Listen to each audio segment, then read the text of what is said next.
تعال اقول لك ازاي تعمل زرار في الاكسل لما تدوس عليه يبعت رسالة على الواتس بمنتهى السهولة والبساطة. يلا بينا.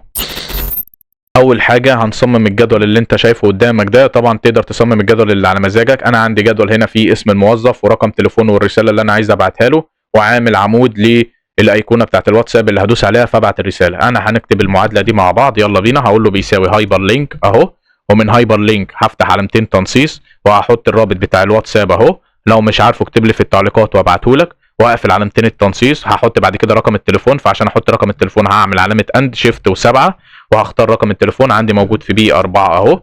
بعد كده هعمل علامة اند عشان اكتب النص اللي انا عايز ابعته. هفتح علامتين تنصيص وهعمل علامة استفهام عشان يعرف ان انا هدخل نص، وهكتب النص بتاعي اسمه تكست بيساوي. هقفل علامتين التنصيص. انا النص بتاعي موجود في السي 4 اهو.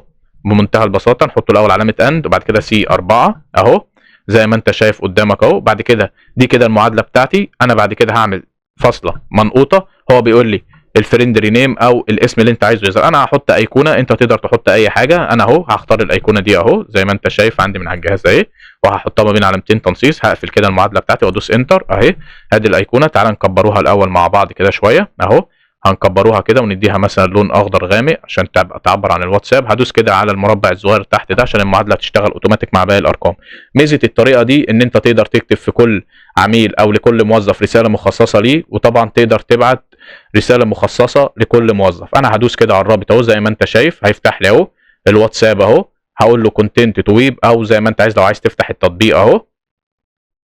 هنستنى الواتساب بيحمل اهو. حمل عندي اهو. لو انت جيت بصيت معايا تحت كده هتلاقي ان الرساله اللي في الاكسل اللي ظهرت اهي. اقدر ان انا ادوس هنا كده وابعتها بمنتهى البساطه. اتبعتت اهي الرساله اهي بمنتهى السهوله والبساطه. لو عجبك الفيديو اعمل لي فولو واشوفك الفيديو الجاي. سلام.